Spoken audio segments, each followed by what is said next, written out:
Hi, mga buntag mga mamshikuan, mga Bisayan Bisayan on dagway. Kumusta na?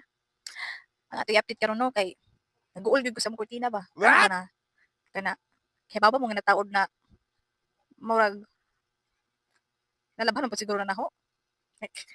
Kay nag-uol ko ng mga nang labay ba. Ako ba'y nag-uol o sila nag-uol? Kay syempre attractive kayo mong bay. Basin siguro pod sa kurtina no nga way What? laba-laba. Kilabhan pod na. Oy, so karon murag puho na lang inig abot na What? sa usa ka tuig na labhan kay wala pa man ko ikapuli. So amo lang man simut-simuto ning ambog. Kay wala pa may kapalit. So ubay-ubay gyud na sila kana diha o. Nakita nagka-humbra, bra-brawe sud. So ubay-ubay ni sila kay wala pa man ko'y kapalit niya, habog man pud agahong gikuanan so dili sa ko magkat-kat-kat karon kay lisod na.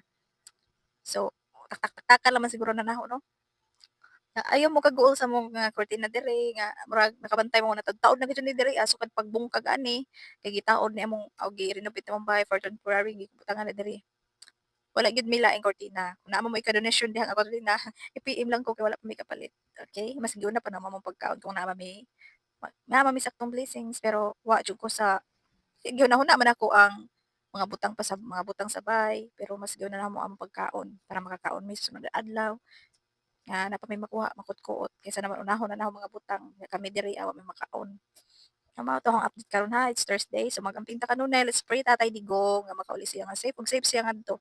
Mao lang 'to. God bless.